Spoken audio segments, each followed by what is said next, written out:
All right, buckle up, music lovers, because today we are going on a deep dive back in time to the classical period. Ooh, sounds exciting. You know it.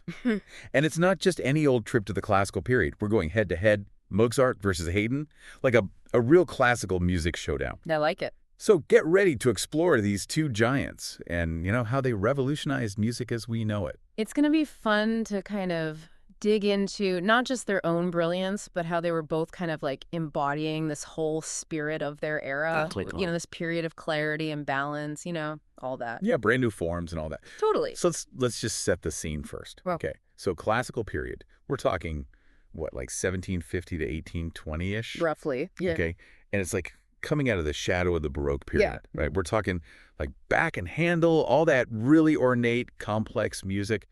So what was the shift? Like, what happened? Well, I think it was more than just a change in like musical taste. The classical period actually happened at the same time as this thing called the Enlightenment, All right. where reason and logic were kind of like the big thing. A hot new thing. Yeah. So society was shifting, and this desire for clarity and balance, it really kind of spilled over into all of the arts, Oh. especially music. Right. So composers like Haydn and Mozart, they really wanted to kind of like move away from that heaviness of the Baroque. Mhm. They were striving for, cleaner, more structured compositions with an emphasis on melody. Okay, that makes a lot of sense. So in this musical landscape that you've just painted for us emerges Haydn, Mm-hmm. who is often called the father of the symphony. Yeah, like over 100 symphonies. The guy was prolific. Oh, yeah. So how did he shape what we know as the symphony today? It's not just the quantity, it's the innovation. Okay. He basically standardized the four-movement structure for symphonies. Oh. So think of it as a musical journey. The first movement is typically fast and dramatic. Okay. The second movement, it gets slower, more lyrical, kind of gives you a moment to reflect. Oh, nice. And then the third movement, it's a minuet. It brings back the energy with a dance-like feel. And finally, the fourth movement, it's a grand finale, Yeah. often like triumphant and very energetic. Right. Yeah. So he created this framework that countless composers followed, and it still influences how symphonies are written today. Wow. That's a much clearer picture than just saying he standardized it. Right. And he did the same for string quartets, right? Exactly. So he treated all four instruments, two violins, a viola, and a cello, as equals, Oh, okay. creating a dynamic conversation between them. Unlike earlier forms where the first violin was kind of like the star, Yeah. Haydn's quartets, they were all about interplay and balance. I see, I see. Now on to the child prodigy himself, Mhm. Mozart. This guy was composing concertos when most kids were like figuring out how to tie their shoes, you know. That's unbelievable. That's unbelievable. But his early experiences touring around Europe, Mm-hmm. they weren't just showing off, right? They actually influenced his music. They did. Mozart was like a musical sponge, absorbing everything he encountered on his travels. That's amazing. Like in Italy, he just fell in love with the operatic style, Right. and this directly influenced his own operas. right. You can hear it in the vocal virtuosity and the dramatic flair of works like Don Giovanni, where the music, it drives the plot forward Hmm. and reveals the complexity of the character. Wow. Okay. So both Haydn and Mozart are breaking new ground, Mm-hmm. and they both end up in Vienna. Like Vienna was the musical hub at the time. What was it about Vienna that drew them in? Well, think of Vienna as the Silicon Valley of music. The patronage system was in full swing. So wealthy aristocrats would fund musicians. And there was this fierce competition to be the most innovative, the most entertaining. Mm. And this atmosphere really pushed both Haydn and Mozart to constantly refine their craft and experiment with new ideas. You can practically hear the string quartets echoing through the Viennese streets. I know, right?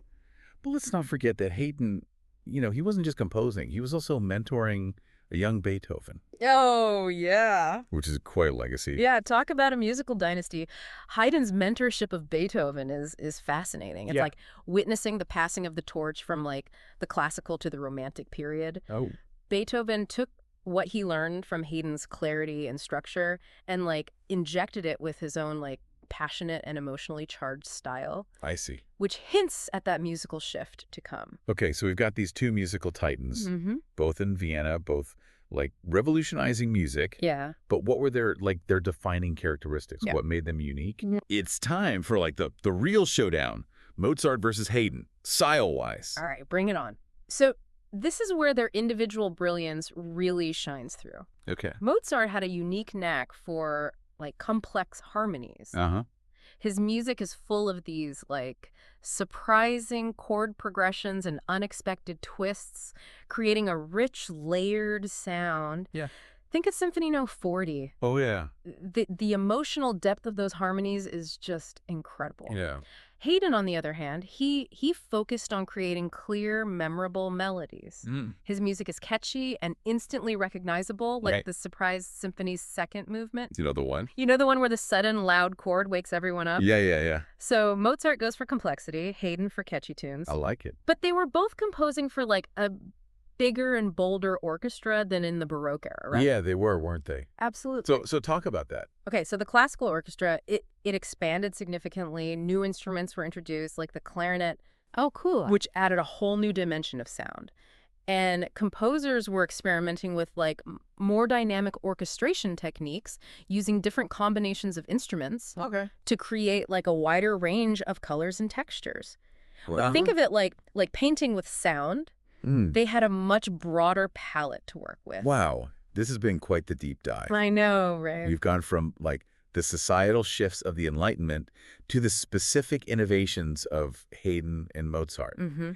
Even like the evolution of the orchestra itself. I mean, what are like the key takeaways here? I think the biggest takeaway is the sheer influence of Mozart and Haydn. Yeah. They didn't just compose beautiful music, they shaped the future of Western music. Yeah. Their innovations in form, melody, harmony, and orchestration, I mean, they're still felt today. Yeah. They took the ideas of clarity and balance and just ran with them, creating masterpieces that continue to resonate with audiences centuries later. They truly were musical giants.